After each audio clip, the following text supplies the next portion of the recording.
আসন্ন railway group D পরীক্ষার কথা মাথায় রেখে আজ আমরা অঙ্কের একটা সেট প্র্যাকটিস করব। চলো আজকের সেশন শুরু করা যাক। এ ও বি দুটি স্থানের মধ্যে দূরত্ব 230 কিমি। এ থেকে কিছু দূর যাওয়ার পর একটি বাস অ্যাক্সিডেন্টে পড়লো এবং এর ফলে বাসটি তার পূর্বের গতিবেগের 3/4 অংশ বেগে গিয়ে 1 ঘন্টার দেরিতে গন্তব্যে পৌঁছালো। যদি আরো 30 কিমি দূরে অ্যাক্সিডেন্টটা ঘটতো তবে বাসটা পূর্বের তুলনায় 12 মিনিট আগে পৌঁছাতো। যাত্রা শুরু স্থান থেকে কত দূরে অ্যাক্সিডেন্ট ঘটেছিল? দেখো এখানে দুটো পয়েন্ট আছে এ আর বি। ডিস্টেন্স 230 কিলোমিটার বলা আছে। এখান থেকে একটা বাস যাচ্ছে সি পয়েন্টে গিয়ে অ্যাক্সিডেন্ট হলো। এর ফলে বাসটার বেগ আগের তুলনায় 3/4 হয়ে গেল, অর্থাৎ এইখান পর্যন্ত যদি 4 স্পিডে যেত, অ্যাক্সিডেন্টের পর থেকে সে 3 স্পিডে যাচ্ছে। এর ফলে সে 1 ঘন্টা দেরিতে গন্তব্যে পৌঁছালো। অর্থাৎ এইখানে যখন গেল তখন দেখা যাচ্ছে যে শিডিউল টাইম ছিল তার তুলনায় 1 ঘন্টা বেশিতে সে পৌঁছালো, তার কারণ এখানে অ্যাক্সিডেন্ট হয়েছিল। এবারে বলছে অ্যাক্সিডেন্টটা যদি আরো 30 কিমি দূরে ঘটতো, অর্থাৎ সিতে না ঘটে সি থেকে আরো 30 কিলোমিটার দূরে এই ডি পয়েন্টে যদি অ্যাক্সিডেন্ট হতো তবে বাসটা আগের তুলনায় 12 মিনিট আগে পৌঁছাতো। অর্থাৎ এখানে যে সময়ে পৌঁছেতে তার থেকে 12 মিনিট আগে কিন্তু পৌঁছে যাবে। আমাকে বলো এই 12 মিনিটটা কেন সেভ হলো? অর্থাৎ আগে যতটা টাইম লাগতো তার থেকে 12 মিনিট আগে পৌঁছালাম, মানে 12 মিনিট আমার সেভ হলো। 12 মিনিটটা সেভ হলো তার কারণ হচ্ছে অ্যাক্সিডেন্টটা সিতে না হয়ে 30 কিলোমিটার দূরে ডিতে হয়েছে। তাহলে আমি বলতে পারি এই 12 মিনিট সেভ হবে যদি 30 কিলোমিটার দূরে অ্যাক্সিডেন্টটা হয়। অর্থাৎ আমি বলতে পারি 12 মিনিট আগে পৌঁছাতে গেলে 30 কিলোমিটার ডিস্টেন্স কিন্তু যেতে হবে। এই 30 কিলোমিটার গেছে, এইটা গেছে কিন্তু এই 12 মিনিটে, তার মানে 12 মিনিট আগে পৌঁছাতে গেলে তাকে 30 কিলোমিটার দূরে অ্যাক্সিডেন্টটাকে ঘটাতে হবে।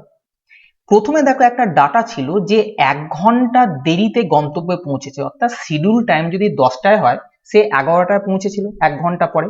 আমি বলছি 1 ঘন্টা দেরিটা সে করবে না, শিডিউল টাইমে পৌঁছাবে। 1 ঘন্টা মানে কত? 1 ঘন্টা মানে হচ্ছে 60 মিনিট। অর্থাৎ আমি যদি এই 60 মিনিটটা বাঁচাতে চাই তাহলে অ্যাক্সিডেন্টটা কতটা দূরে আমাকে ঘটাতে হবে।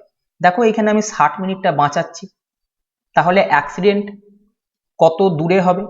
এটাকে আমি 5 দিয়ে গুণ করলে 60 আসে, তাহলে এটাকেও 5 দিয়ে গুণ করে আমি বলবো 150 কিমি দূরে অ্যাক্সিডেন্ট ঘটাতে হবে। এখানে অ্যাক্সিডেন্টটা ঘটেছিল প্রথমে 1 ঘন্টা, এইটার জন্য এই ডিস্টেন্সটা যেতে তার 1 ঘন্টা লেট হলো। 1 ঘন্টা মানে 60 মিনিট লেট হলো। আমি এই 60 মিনিটটা বাঁচাতে চাইছি। এই 60 মিনিট বাঁচাতে গেলে অ্যাক্সিডেন্টটা এইখানে না হয়ে 150 কিলোমিটার দূরে হতে হবে। যেহেতু এইখান থেকে এই পর্যন্ত গিয়ে 1 ঘন্টা দেরি হয়েছে, তাই এইখান থেকে এই পর্যন্ত অর্থাৎ 1 ঘন্টা যখন বাঁচালো তখন দেখা গেল অ্যাক্সিডেন্টটা এইখানে না হয়ে 150 কিলোমিটার দূরে এই এন্ড পয়েন্ট যেটা বি সেখানে গিয়ে হলো। তাহলে আমি বলতে পারি এই অ্যাক্সিডেন্টের জায়গা থেকে এই বি পর্যন্ত ডিস্টেন্স হচ্ছে 150 কিমি। বোঝা গেছে? আমার 12 মিনিট সেভ হয়েছিল 30 কিলোমিটার দূরে অ্যাক্সিডেন্ট ঘটলে। আমার 1 ঘন্টা এখানে দেরি হয়েছে, আমি 1 ঘন্টাটা সেভ করতে চাইছি, মানে আমি এইখানে অ্যাক্সিডেন্ট ঘটাতে চাইছি। 1 ঘন্টা যখন আমি সেভ করতে চাইছি তখন অ্যাক্সিডেন্টটা আমাকে 150 কিলোমিটার দূরে ঘটাতে হবে, অর্থাৎ এখানে অ্যাক্সিডেন্ট না হয়ে এই পয়েন্টটায় অ্যাক্সিডেন্ট হবে এবং সেটা হচ্ছে 150 কিলোমিটার দূরে। তাহলে আমি দেখলাম এখান থেকে এই পর্যন্ত দূরত্ব 150 কিলোমিটার, টোটালটা দূরত্ব 230 কিলোমিটার। তাহলে এইটুকুনি ডিস্টেন্স কত হবে? টোটাল 230 ছিল, সেখান থেকে 150 বাদ দিলে আমি বলতে পারবো যে এসির দূরত্ব হচ্ছে 80 কিলোমিটার। কি চেয়েছিল? চেয়েছিল যে যাত্রা শুরু স্থান থেকে কত দূরে অ্যাক্সিডেন্টটা হয়েছিল। দেখো এই যাত্রা শুরু স্থান, এখান থেকে 80 কিলোমিটার দূরে অ্যাক্সিডেন্টটা হয়েছিল, যেটা অপশন নাম্বার 3-এতে আছে। পরের প্রশ্নে যাওয়ার আগে একটা তথ্য দিয়ে দিই। যারা অঙ্ক, ইংরেজি ও কারেন্ট অ্যাফেয়ার্সের প্রশ্ন নির্দিষ্ট সময়ের মধ্যে প্র্যাকটিস করতে চাও তারা এই ওয়েবসাইটটা ভিজিট করতে পারো www.bengali.man4u.com। লিঙ্ক ডিসক্রিপশন বক্সে দেওয়া আছে। এখানে নিয়মিতভাবে জিকেও দেওয়া হচ্ছে। এই সাইটটা দেখো, দেখে এখানে কারেন্ট অ্যাফেয়ার্স তোমরা যেরকম পড়ছো সেটাকে নির্দিষ্ট সময়ের মধ্যে যদি প্র্যাকটিস করতে চাও, ইংরাজি যদি নির্দিষ্ট সময়ের মধ্যে প্র্যাকটিস করতে চায়, এবং অঙ্ক, বিশেষ করে যারা WBP দিচ্ছ তারা যদি অঙ্ক প্র্যাকটিস করতে চাও তারা এই সাইটটা ভিজিট করতে পারো। এখানে মূলত পাটিগণিতের অঙ্ক দেওয়া হচ্ছে, তাই যারা রেলের পরীক্ষাও দিচ্ছ তাদের জন্য এই অঙ্কগুলো কিন্তু গুরুত্বপূর্ণ হবে। যদি a প্লাস বি সমান 1, c প্লাস ডি সমান 1, a মাইনাস বি সমান ডি বাই সি হয়, তবে সি স্কোয়ার মাইনাস ডি স্কোয়ারের মান কত? দেখো, যখন আমি এখানে দেখছি যে সি স্কোয়ার মাইনাস ডি স্কোয়ারের মান কত, আমি দেখছি এটা এ স্কোয়ার মাইনাস বি স্কোয়ারের ফর্মুলা পড়ছে, অর্থাৎ C plus D into C minus D, এটার মান বার করতে হবে। এটা square minus B square, A plus B into A minus B. এর মধ্যে সি প্লাস ডি এর মান কিন্তু আমি 1 দেখতে পাচ্ছি, অর্থাৎ এইখানে যদি আমি 1 বসাই তাহলে 1 ইন্টু সি মাইনাস ডি, অর্থাৎ সি মাইনাস ডি এর যা মান হবে সেটাই হবে সি স্কোয়ার মাইনাস ডি স্কোয়ারের মান। বোঝা গেছে? তাহলে আমার টার্গেট হচ্ছে সি মাইনাস ডি এর মানটা বার করা, এবং ওটাই কিন্তু উত্তর হবে। কি করে বার করব? এখানে একটা ডাটা দেওয়া আছে, a মাইনাস বি সমান ডি বাই সি। কি বলেছে? ডি বাই সি সমান a মাইনাস বি। আমি যদি এটাকে উল্টে দিই তাহলে এটা হবে সি বাই ডি। এটাকে উল্টালে কি হবে? নিচে 1 আছে, তাহলে এটা হবে 1 বাই a মাইনাস বি। দেখো, টার্গেট সি মাইনাস ডি নিয়ে আসা। আমি যদি এইখানটায় যোগ ভাগ প্রক্রিয়া অ্যাপ্লাই করি তাহলে কি হবে? যোগ ভাগ প্রক্রিয়া কি জানো? লবের সঙ্গে হরটাকে যোগ করব, লবে লিখব, এবং লব থেকে হরটা বিয়োগ করব। আমি বাম দিকে যা কাজ করব ডান দিকেও তাই করতে হবে। আমি বাম দিকে করেছি লবের সঙ্গে হরটা উপরে যোগ করেছি, লব থেকে হর নিচে বিয়োগ করেছি। যদি আমি উপরে বিয়োগ করতাম তাহলে নিচে যোগ করতে হতো। এখানে যেহেতু যোগ করেছি, এখানেও আমি যোগ করতে যাব, কিন্তু এর আগে একটা লাইন দেখে নাও। এই যে 1 আছে, দেখতে পাচ্ছ 1 আছে, এই 1 এর মান দেখো a plus B, C plus D এর মানও 1, কিন্তু এখানে যেহেতু a মাইনাস বি আছে, আমি এই 1টার জায়গায় অবশ্যই a প্লাস বিটা বসাতে পারি। তাহলে আমি এইটা এখানটা করে লিখছি a plus B by a minus B. বোঝা গেছে? অর্থাৎ আমি এখন এইটা দেখব না, আমি দেখব সি বাই ডি সমান a plus B by a minus B. এবার দেখো, আমি যোগ ভাগ প্রক্রিয়া করলাম, লবের সঙ্গে হর যোগ, আর নিচে হচ্ছে লব থেকে হর বিয়োগ। এখানেও তাই করব, লবের সঙ্গে হর যোগ, অর্থাৎ a plus B plus a minus B, এবং লব থেকে হর বিয়োগ। লব থেকে হরটা যখন বিয়োগ করছি সাইনটা চেঞ্জ হবে। তাহলে এখানে কি আসবে? 2a by 2b, 2a by 2b কাটলে আসবে a বাই b। তাহলে আমি যোগ ভাগ প্রক্রিয়া করে দেখলাম C plus D by C minus D সমান a বাই b হলো।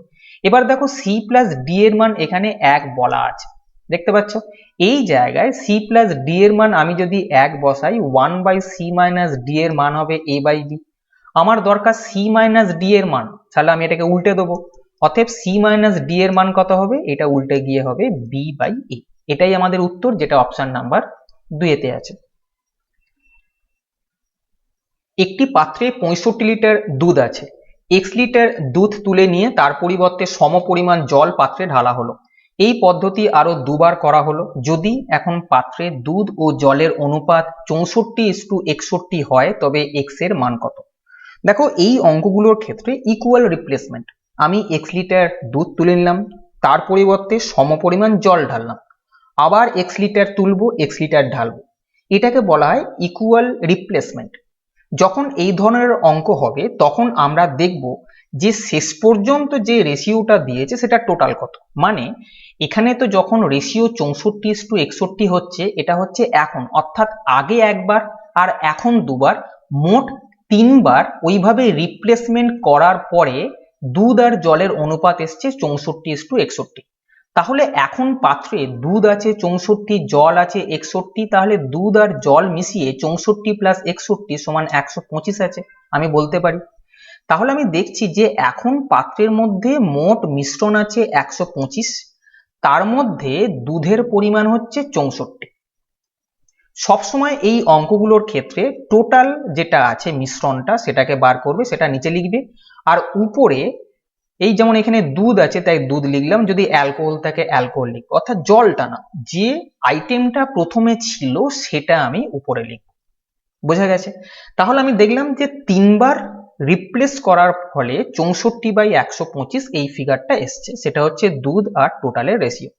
যাই তিনবার বললাম, আমি এই ফিগারটাকে এমন একটা রেশিওতে ভাঙবো যাকে কিউব করলে 64/125 আসে। কেন কিউব? তার কারণ এখানে তিনবার হচ্ছে, আগে একবার আর এখন দুবার। যদি মোট দুবার হয় তাহলে এই ফিগারটাকে এমন করে ভাঙবো যাদের স্কোয়ার হবে এইটা। বোঝা যাচ্ছে? এখানে যেহেতু মোট তিনবার হয়েছে, আমি জানি 4/5 এটাকে যদি আমি কিউব করি তাহলে কিন্তু 4 কিউব 64 আসবে, 5 কিউব 125 আসবে।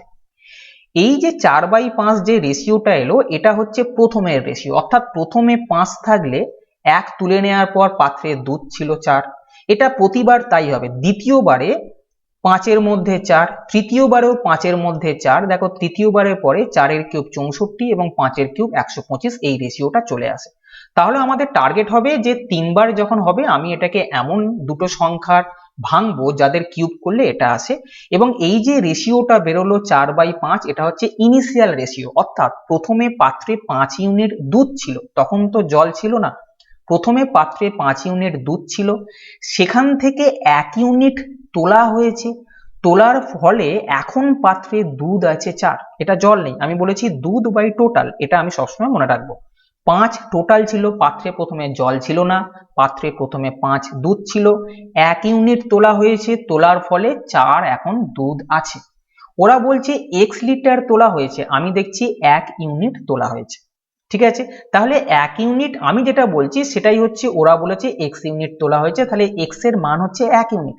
তাহলে এই 1 ইউনিটের ভ্যালু যেটা হবে সেটাই হবে x এর মান। দেখো এখানে বলেছে পাত্রে 65 লিটার দুধ ছিল, আমি কি বলেছি এই যে ফিগারটা আছে এটা হচ্ছে পাত্রে ইনিশিয়াল কি ছিল, ইনিশিয়ালি আমি দেখছি 5 ইউনিট দুধ ছিল, এরা এখানে বলেছে এটা 65 ছিল, তাহলে 5 এর ভ্যালু হচ্ছে 65, 1 এর ভ্যালু কত 13, আমাকে 1 এর ভ্যালু বার করতে হবে এবং সেটাই হবে x এর মান, তাহলে x এর মান হবে 13, যেটা অপশন নাম্বার 3 এতে আছে। tan 3 থিটা tan 7 থিটা সমান 1 হলে এটার মান কত? দেখো এটা স্ট্রাকচারটা দেখো, tan a into tan b, এটা সমান যদি 1 হয় সবসময় ভাববে a প্লাস b এর মান 90 ডিগ্রি হবে। কেন? দেখো এইটা আছে tan a tan b, আমি যদি tan a টা রাখি বাম দিকে তাহলে ডান দিকে যাবে 1/tan b, 1/tan b মানে কি? 1/tan b মানে হচ্ছে cot b,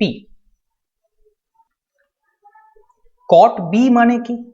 tan 90 degree minus a, এইটা tan 90 degree minus b, sorry tan 90 minus b। এবার যদি আমি এটা কম্পেয়ার করি, tan tan মনে করো কেটে গেল, কাটবে না, কম্পেয়ার করছি, tan tan চলে গেলে a সমান 90 ডিগ্রি মাইনাস b, তাহলে b টা এদিকে নিয়ে গেলে a প্লাস b সমান 90 ডিগ্রি হবে।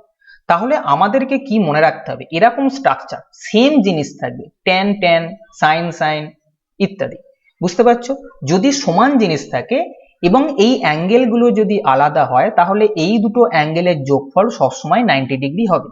এক্ষেত্রে আমি দেখছি এটা এই স্ট্রাকচার আছে, এটা হচ্ছে a আর এটা হচ্ছে b এবং স্ট্রাকচারটা tan a tan b সমান 1, তাহলে আমি বলবো এই দুটোর যোগফল হবে 90 ডিগ্রি। তাহলে আমি লিখলাম এটা,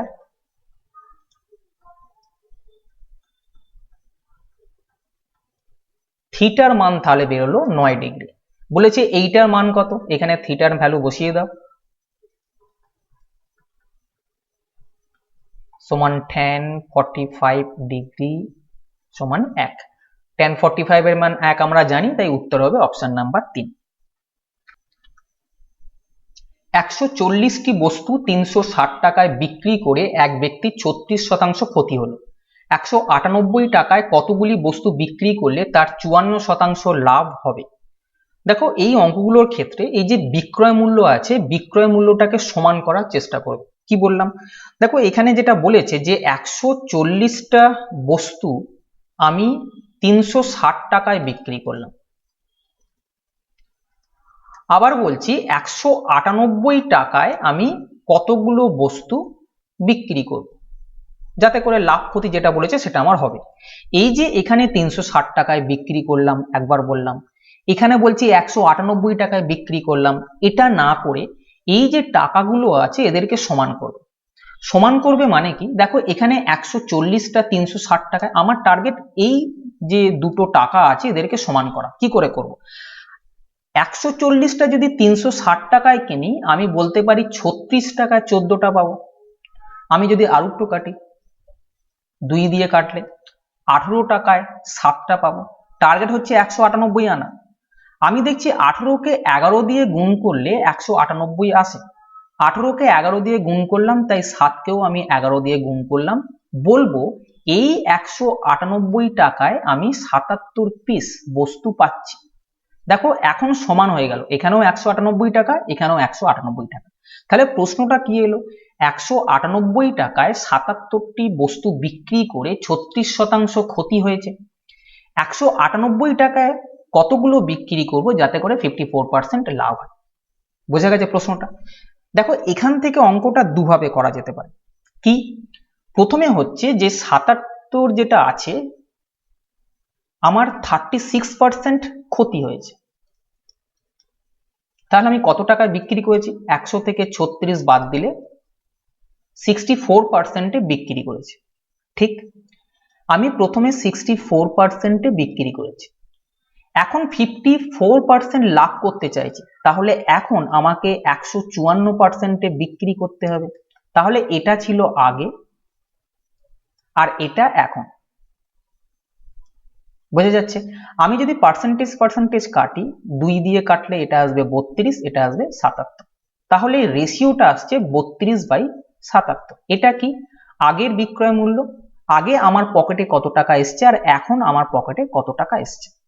একটা জিনিস কি, আমাদের যে এক্সপেন্ডিচার হয়, এক্সপেন্ডিচার যেটা সেটা হচ্ছে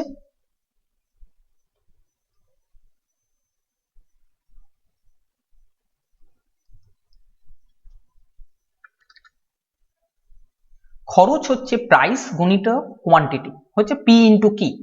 এবার দেখো খরচটা আমি একই রেখেছি, কেন, এখানেও 198 টাকা, এখানেও 198 টাকা, মানে আমার আগে যা খরচ হচ্ছিল এখনো তাই। যেটা ফিক্সড আছে এখানে, যেমন খরচটা ফিক্সড, সেটাকে 1 মনে করে নাও। তাহলে পি সমান 1/কিউ হবে। এটা কি, এটা হচ্ছে যে কোয়ান্টিটি, অর্থাৎ কতগুলো তুমি আইটেম নিচ্ছ,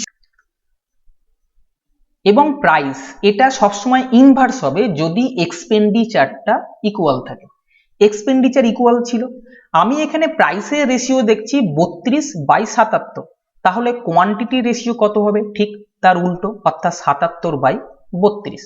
তার মানে আগে আমি 77 পিস পেতাম, দেখতে পাচ্ছি পেতাম, এখন তাহলে কত পাবো, 32টা। তাহলে আগে 77 পেতাম, এটার সঙ্গে মিলছে, তাহলে এখন আমি বস্তু পাবো 32টা, যেটা অপশন নাম্বার 1-এতে আছে। এটা 77 মিলল, যদি না মিলতো তাহলে এটাকে এমন একটা সংখ্যা দিয়ে গুণ করতে যাতে 77 আসতো, এটাকে যা দিয়ে গুণ করবে নিচেরটাকেও তাই দিয়ে গুণ করে সেটা আমাদের উত্তর হতো। এটা প্রসেস 1, আমি এটা অ্যাপ্লাই করতে পারি। আর একটা প্রসেস আছে যেটা ইচ্ছে সোজা মনে হয়, সেটা করতে পারো।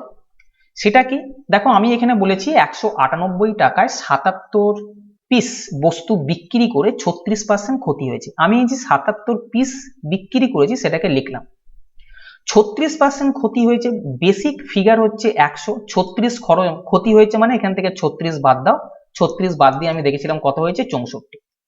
বেস ফিগার হচ্ছে এই দুটো। এবার আমাকে বলো যে 77 পিস বস্তু বিক্রি করে আমার ক্ষতি কেন হয়েছে, তার কারণ হচ্ছে আমি বেশি দিয়ে দিয়েছি, তাই না? আমি বলছি যে 198 টাকায় 77টা দিয়ে আমার ক্ষতি হয়েছে, তার মানে 77টা দেওয়া উচিত হয়নি, আরো কম দেওয়া উচিত ছিল। যাই আমি বললাম যে যদি আমি কম দিতাম তাহলে এদের মধ্যে কম ফিগারটা উপরে আর বাদ বাকি ফিগারটা নিচে বসলো। এটা কি এলো, এটা হচ্ছে আমার কেনা জিনিস চলে এলো, যাই এই ফিগার আসবে এটা আমার কেনা জিনিস চলে আসবে। এবারে 54% লাভ করতে চাইছি, আবার একই রকম বেস ফিগার হবে 100, 54 লাভ করতে চাইছি বলে এর সঙ্গে 54 আমি যোগ করে দিলাম। এবার আমি চাইছি লাভ করতে, দেখো এটা আমার কেনা, আমি লাভ করব মানে কি, সবসময় কম বেচবো, একটা টাকায় কিনে নিয়ে এসে সেই টাকায় যদি আমি কম পরিমাণ বেচি তবেই তো আমার লাভ হবে। যাই আমি বললাম আমাকে কম বিক্রি করতে হবে, তাই এদের মধ্যে কম ফিগারটা উপরে বসবে আর বেশি ফিগারটা নিচে বসবে। দেখো এটাকে যদি আমি কাটি সেই 32 আসবে। তাহলে আমি বলতে পারি যে এখন 198 টাকায় 32টা বস্তু বিক্রি করতে হবে।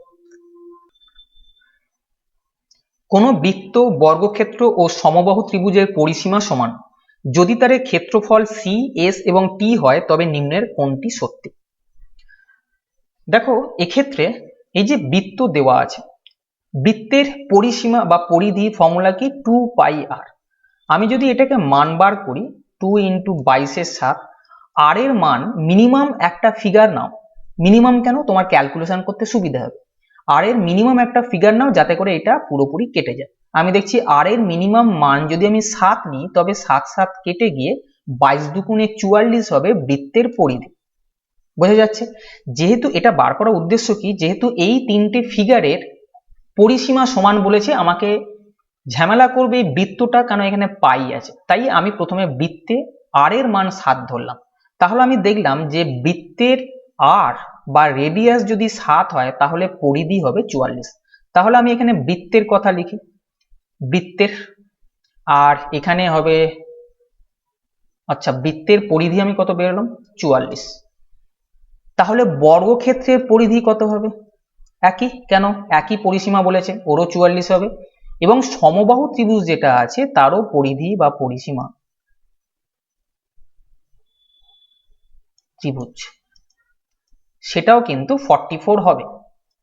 বোঝা গেছে? এবারে দেখো বৃত্তের রেডিয়াস আমি 7 ধরেছিলাম বলে এইটা পরিধি বা পরিসীমা সব এসছে। আমি এবার ক্ষেত্রফল বার করব। ক্ষেত্রফল ওরা যেটা দিয়ে দিয়েছে, বৃত্তের সি আর এস হচ্ছে বর্গক্ষেত্রের এবং টি হচ্ছে সমবাহু ত্রিভুজের ক্ষেত্রফল, এটা দেওয়া আছে। এবার কে কার তুলনায় বড় সেটা আমাকে বার করতে হবে। দেখো বৃত্তের পরিসীমা 44 কখন বেরিয়েছে? যখন রেডিয়াস 7 ধরেছে। বৃত্তের পরিসীমা যদি 44 হয় ক্ষেত্রফল কত হবে? 154। তার কারণ পরিসীমা যদি 2πr ফর্মুলা হয়, ক্ষেত্রফল হবে πr²। পাই এর ভ্যালু 22/7, r² আর ধরেছি আমি 7, তাই 7 × 7, এটাকে ক্যালকুলেশন করলে আসবে 154। তাহলে বৃত্তের ক্ষেত্রফল 154, ওরা বলেছে এইটা নাকি সি।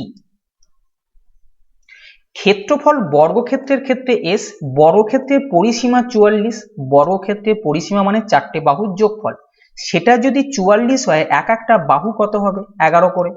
একটা বাহু যদি 11 হয় বর্গক্ষেত্রের ক্ষেত্রফল কত? তোমরা বলবে বর্গক্ষেত্রের ক্ষেত্রফল হচ্ছে বাহু স্কোয়ার, অর্থাৎ বর্গক্ষেত্রের ক্ষেত্রফল 121। সেটা আমি এখানে লিখব।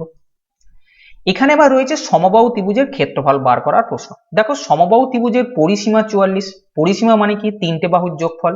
44 3টে বাহু হলে এক একটা বাহু কাটছে না, দশমিকে আসছে, দশমিক নেবে না, যত দূর যায় তত দূর কাটো। 3 14 42 কাটে না, আমি বলছি 3 14 42 14 নাও, যে উত্তরটা তোমার বেরোবে সেটা কিঞ্চিত বেশি করে নিলেই হবে। বোঝা গেছে? এটা কিন্তু পুরোপুরি কাটছে না, এটা আমাকে প্রশ্ন করবে না আপনি কাটলেন কি করে 3 14 42 44 ছিল তো। তাহলে আমি দেখছি অ্যাপ্রক্সিমেট আমি 14 ধরে এগোতে পারি যে সমবাহু ত্রিভুজের এক একটা বাহু 14। সমবাহু ত্রিভুজের এক একটা বাহু যদি 14 হয়, সমবাহু ত্রিভুজের ক্ষেত্রফলের ফর্মুলা √3/4 × বাহু স্কোয়ার, মানে 14 স্কোয়ার। বোঝা গেছে? √3 14 স্কোয়ার 196/4, এটাকে কাটলে আসবে 4 9 36, অর্থাৎ এই জায়গায় আসছে 49 √3। 49 √3 এর ভ্যালু 1.7, অ্যাপ্রক্সিমেট 1.732, আমরা তো জানি। 1.7 কে 49 দিয়ে যদি আমি গুণ করি, তুমি 50 দিয়ে গুণ করে নাও, কেন একটুখানি বেশি আমি বলেছিলাম এখানটা হবে, 50 দিয়ে গুণ করে নাও, 5 17 85, তাহলে এখানে 85 আসবে। 85 একটু বাড়লে 90, এর বেশি তো যাবে না, অর্থাৎ এটার ভ্যালু 85 বা ওর কাছাকাছি থাকবে। তাহলে আমি দেখলাম সি এর মান 154, এস এর মান এটা, টি এর মান এটা। আমাকে বলো কে বড়? তোমরা বলবে এখান থেকে সি বড়, সি এস এর তুলনায় বড়, আবার এস টি এর তুলনায় বড়। তাহলে আমাদের উত্তর হবে C greater than S greater than T, যেটা অপশন নাম্বার 2 তে আছে। প্রথম 1234টি ড্যাশ সংখ্যার গড় 1234 শূন্যস্থান পূরণ কর। অর্থাৎ কোন সংখ্যা আছে, যুগ্ম, মৌলিক, স্বাভাবিক, অযুগ্ম, কোন সংখ্যা আছে, যতগুলো সংখ্যা হবে তাদের গড় তত হবে। যদি 4টে অযুগ্ম সংখ্যা বলি তাহলে তাদের গড় 4টে, বা 4টে যুগ্ম সংখ্যা বলে তাদের গড় 4 হবে।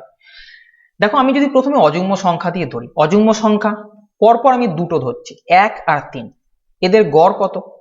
গড় মানে দুটো সংখ্যা যেহেতু 2 দিয়ে ভাগ করব, দেখো 2। আমি কি বললাম? পরপর দুটি অযুগ্ম সংখ্যার গড় আমি দেখলাম 2, তাহলে যে সংখ্যাটা ধরছি গড় সেটাই হচ্ছে। আমি যদি বলি তিনটে পরপর অযুগ্ম সংখ্যার গড় কত হবে? 1 + 3 + 5, তিনটে পরপর অযুগ্ম সংখ্যা, তিনটে সংখ্যা বলে 3 দিয়ে ভাগ করলাম, 5 আর 3 18, 9কে 3 দিয়ে ভাগ করলে 3 বেরোলো। কি বুঝলে? যে আমি যদি তিনটে পরপর অযুগ্ম সংখ্যা বলি তাদের গড়ও কিন্তু এই 3 হবে। এখানেও তাই করেছে, বলেছে 1234টা সংখ্যার গড় 1234, এটা তখনই সম্ভব যদি এই 1234 অযুগ্ম সংখ্যা হয়, তাই উত্তর হবে অপশন নাম্বার 1। কোনো বস্তু বিক্রয় মূল্যে 7/8 অংশ দামে বিক্রি করলে 37% ক্ষতি হয়, যদি বিক্রয় মূল্যের 19/12 অংশ দামে বিক্রি করলে লাভের হার কত? আচ্ছা, দেখো এখানে যখন ভগ্নাংশ থাকে, আমি বারবার বলি ভগ্নাংশের এই যে হরে যে সংখ্যাগুলো আছে তাদের লসাগু বার করে নাও। 8 আর 12 লসাগু হচ্ছে 24, এই 24টাকে মনে করো বিক্রয় মূল্য। কেন বলেছে বিক্রয় মূল্যের? এখানেও বলেছে বিক্রয় মূল্যের। আমি এই বিক্রয় মূল্যটাকে 24 মনে করলাম। বিক্রয় মূল্যের 7/8 অংশ দামে, অর্থাৎ যা বিক্রয় মূল্য আছে তার 7/8, 24 × 7/8, এটা করলে কত হবে? 21। 21 টাকায় বিক্রি করে দেখছি 37% ক্ষতি হলো। 21 ইউনিট দামে বিক্রি করে 37% যদি ক্ষতি হয় তাহলে আমার পকেটে কত এলো? তোমরা বলবে 63%, তাই না? 100 ছিল, 37 ক্ষতি হয়েছে, আমার পকেটে এলো 63%। আমি দেখলাম আমি 21 ইউনিটে বিক্রি করেছি, ওরা বলছে সেটা 63%। কি চেয়েছে? বিক্রয় মূল্যের 19/12 অংশ দামে বিক্রি করলে, এইটা আছে, তার 19/12 অংশ দামে এবারে বিক্রি করছে। তাহলে 24-এর 19/12 কত হবে?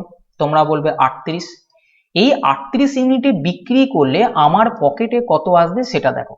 21 ইউনিটে বিক্রি করে আমার পকেটে 63% এসছে, এটাকে 3 দিয়ে আমি গুণ করেছিলাম, তাহলে এটাকেও 3 দিয়ে গুণ করে আমি বলবো আমার পকেটে আসবে 114%। 100% আমার কেনা দাম থাকে, তার থেকে 14 বেশি হয়েছে, তাহলে আমার লাভ হবে বাদবাকিটা। বুঝতে পারছো? 114%-এ বিক্রি করেছি, 100%-এ আমার কেনা, তাহলে 14% আমার প্রফিট হবে, যেটা অপশন নাম্বার 2-তে আছে। ত্রিভুজ এবিসিতে এসি এর উপর ডি এমন একটি বিন্দু যাতে এবি সমান বিডি সমান ডিসি এবং বিএডি সমান 70 ডিগ্রি হয়, বি কোণের মান কত?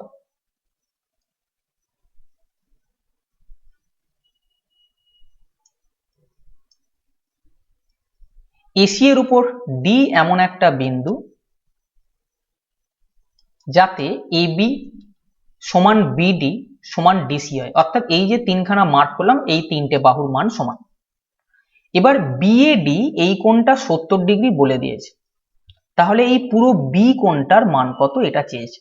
দেখো এই দুটো বাহু সমান মানে এই কোণটার সঙ্গে এই কোণটা সমান হবে, কারণ এইটা হচ্ছে সমদ্বিবাহু ত্রিভুজ। বোঝা গেছে? সমদ্বিবাহু ত্রিভুজে এই কোণটার এই কোণটা সমান হবে, দুটো সমান বাহু ভূমির সঙ্গে সমান কোণ উৎপন্ন করে, তাহলে এটাও 70 ডিগ্রি হবে। এটা 70, এটা 70, 70 70 140, ত্রিভুজের তিনটে কোণের মান 180, তাহলে আমি যদি বাদ দিয়ে দিই এই 40 ডিগ্রি হবে এই কোণটার মান। বোঝা গেছে? এবার দেখো এটা যদি 70 হয় এই কোণটা কত হবে? তোমরা বলবে 110, কেন এই টোটাল কোণটার মান হয় 180 ডিগ্রি, তাহলে এটা যদি 70 হয় তাহলে বাদবাকি এটা হবে 110। এবারে এই ত্রিভুজটা দেখো, এই ত্রিভুজের এই বাহুটার সঙ্গে এই বাহুটা সমান, তাহলে এই কোণটার সঙ্গে এই কোণটা সমান হবে। বোঝা যাচ্ছে? আমি এটাকে থিটা মনে করলাম। তাহলে এই ত্রিভুজটার ক্ষেত্রে তিনটে কোণ থিটা, থিটা এবং 110, এই তিনটে কোণের যোগফল 180 হবে। তাহলে আমি এখান থেকে কি পাবো? থিটার ভ্যালু পাবো 70/2 সমান 35। তাহলে এই কোণটার মান এলো 35 ডিগ্রি। টোটাল এই কোণটার মান কত? 40 আগে বের করেছি আর এখন 35 বার করছি, অর্থাৎ মোট কোণের মান 75 ডিগ্রি, যেটা অপশন নাম্বার 1-তে আছে। এনটি সংখ্যার গড় 58, যদি এর মধ্যে 65% সংখ্যার মান 9 বৃদ্ধি করা হয় এবং বাকি সংখ্যাগুলির মান 11 কমানো হয়, তবে সংখ্যাগুলির নতুন গড় কত হবে? দেখো 65% সংখ্যা আছে, মানে সংখ্যার মান বৃদ্ধি করা হয়েছে। 65%কে আমি যদি ফ্র্যাকশনে বার করি সেটা এটা আসবে, আমি 5 দিয়ে কাটলে 13/20। আমি এখন 65% না বলে 13/20 বলবো। 13/20টি সংখ্যার মান 9, মানে 20টা যদি সংখ্যা থাকে তার মধ্যে 13টা সংখ্যার মান 9 বৃদ্ধি করা হয়েছে। কি বললাম? 20টা যদি সংখ্যা থাকে তার মধ্যে 13টা সংখ্যার মান 9 বৃদ্ধি করা হয়েছে, এবং বাকি কতগুলো থাকবে? 20 থেকে 13 বাদ দিলে 7টা সংখ্যা আছে, এদের মান 11 কমানো হবে। বোঝা যাচ্ছে? তাহলে মোট আমি সংখ্যা ধরছি 20টা, এই 20টার মধ্যে 13টা 7টা দুটো পার্টে ভাগ করা হয়েছে। এই 13টা সংখ্যা যেটা আছে তাদের মান প্রত্যেকের মান 9 করে বৃদ্ধি করা হয়েছে। প্রতিটা সংখ্যার মান যদি 9 করে বৃদ্ধি করে তাহলে এই 13টা সংখ্যার মান কত বৃদ্ধি পাবে? 13 গুণিতক 9 সমান 117, এটা বৃদ্ধি পাচ্ছে। আবার এই যে বাকি সংখ্যাগুলো আছে সেগুলোর মান 11 করে কমানো হচ্ছে, অর্থাৎ 7টা সংখ্যা আছে, প্রত্যেকটার 11 করে কমাচ্ছে, তাই আমি মাইনাস দিলাম, তাহলে 77 কমালো। তাহলে ওভারঅল এই 20টা সংখ্যায় কি দেখলাম? 117 প্রথমে বাড়িয়েছি, আর এই বাদবাকি সংখ্যায় 77 কমিয়ে দিয়েছি, অর্থাৎ ওভারঅল 40 20টা সংখ্যার জন্য বাড়ছে যদি এরকম আমরা কাণ্ড করি, 9 বাড়াই 11 কমাই ইত্যাদি। তাহলে 20টা সংখ্যায় আমি 40 বাড়াচ্ছি।